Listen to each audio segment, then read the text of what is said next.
மார்கழி மாதம் 14ஆம் தினம் திருப்பாவை 14 ஆண்டாள் நாச்சியார் அருளியது.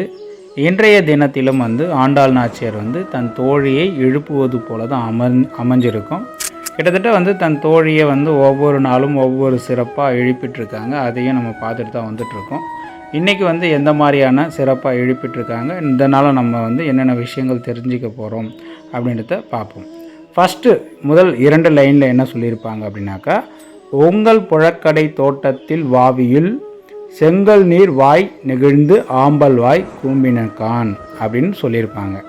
இதில் முதல் 2 வரியில் என்ன சொல்லியிருக்காங்க அப்படின்னாக்கா, உங்கள் புழக்கடை தோட்டத்து வாவியுள் அப்படின்னா என்னன்னாக்கா, புழக்கடை தோட்டத்தில்னா பின்னாடி இருக்கக்கூடிய இடத்தில், வாவியில்னா குளத்தில் அப்படின்னு சொல்லக்கூடியது. செங்கல் வாய் நெகிழ்ந்து, செங்கல் நீர் வாய் நெகிழ்ந்துன்னா அதாவது தாமரை பூ அப்படின்னு அர்த்தம். செங்கல் நீர் வாய் அப்படின்னாக்கா தாமரை பூ மலர்ந்துடுச்சு. ஆம்பல் வாய் கூம்பினன்கான், ஆம்பல்னா ஆம்பல் பூ சுருங்கிடுச்சு அப்படின்னு சொல்லலாம். அப்போது சூரியன் உதிச்சிட்டாரு, சூரியன் வந்தது பிறகு தாமரை மலரும். ஆம்பல் அப்படின்னா என்னன்னாக்கா சந்திரனை அடிப்படையாக கொண்டது தான் ஆம்பல் பூ. அப்போது இரவில் மலர்ந்து சூரிய உதயத்துக்கு அப்புறம், சூரிய உதயம் வந்த உடனே அது மலர்ச்சியை நிறுத்திடும். ஓகேங்களா? கூம்பினக்கான் அப்படின்னு முதல் 2 வரியில் சொல்கிறாங்க.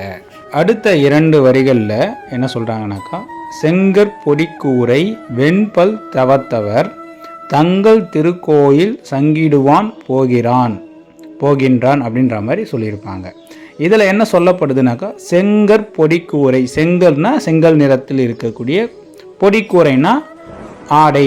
அப்போது வெண்பல் தவத்தவர், வெண்பல்னா சிரித்த முகத்தோடு இருக்கக்கூடியவர்.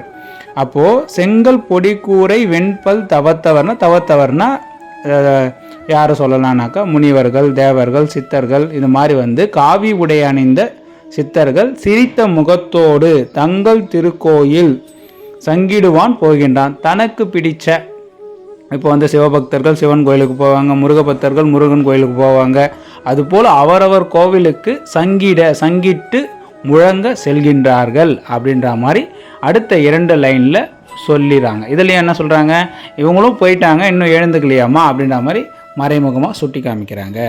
அடுத்த 2 லைனில் என்ன சொல்கிறாங்க அப்படின்னாக்கா, எங்களை முன்னும் எழுப்புவான் வாய்ப்பேசும் நங்காய் எழுந்திராய் நானாதாய் நாவுடையாய் அப்படின்னு சொல்கிறாங்க. இதில் என்ன சொல்லப்படுதுன்னா, முன்னால் இதுக்கு நேற்று என்ன சொல்லிட்டு போனேன் அப்படின்னாக்கா, எங்களை முன்னாடி நீ எழுப்புற அப்படின்னு சொல்லிட்டு நல்லா பேசிட்டு இன்னும் நீ தூங்கிட்டு இருக்க, அதற்கு உண்டான அச்சம் அதாவது நானாதாய் நாவுடையா என்னன்னாக்கா, அதற்கு உனக்கு அச்சம் இல்லையா, ஞானம் இல்லையா அப்படின்ற மாதிரி அடுத்த லைனில் அவங்கள கொஞ்சம் கடிந்து பேசுகிற மாதிரி காமிச்சிருக்காங்க.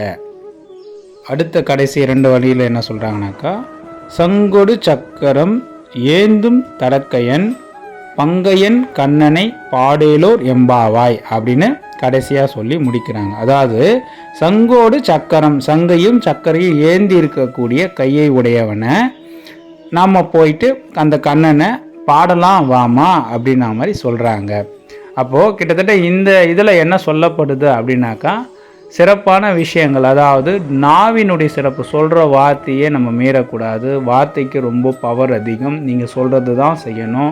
அப்படி செஞ்சீங்கனாக்கா உங்கள் வாக்கு பலிதம் ஏற்படும். நீங்கள் சொல்லிட்டு செய்யாமல் இருந்தீங்கனாக்கா உங்கள் வாக்கு பலிதம் ஏற்படாது அப்படின்னு சொல்லியிருப்பாங்க.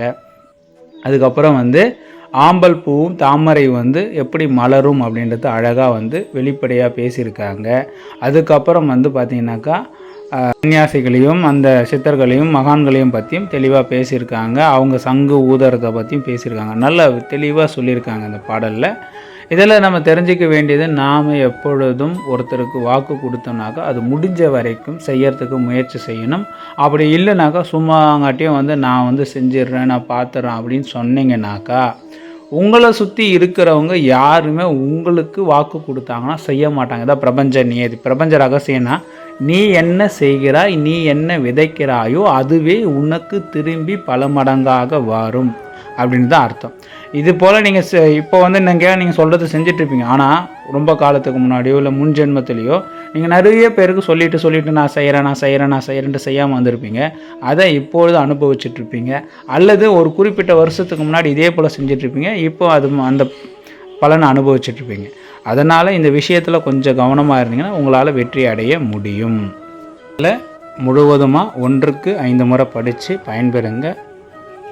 உங்கள் புழக்கடை தோட்டத்து வாவியுள் செங்கல் நீர் வாய் நெகிழ்ந்து ஆம்பல் வாய் கூம்பினன்கான் செங்கற்பொடி கூரை வெண்பல் தவத்தவர் தங்கள் திருக்கோயில் சங்கிடுவான் போகின்றார் எங்களை முன்னர் எழுப்புவான் வாய்ப்பேசும் நங்காய் எழுந்திராய் நாதாய் நாவுடையார் செங்கொடு சக்கரம் ஏந்தும் தடக்கையன் பங்கையற் கண்ணனை பாடேலோர் எம்பாவாய் என்று பாடலை நிறைவு செய்கிறாங்க. இவ்வாறு இந்த பாடலை தொடர்ந்து படித்து பயன்பெறுங்க. நன்றிங்க. நமோ நாராயணாய.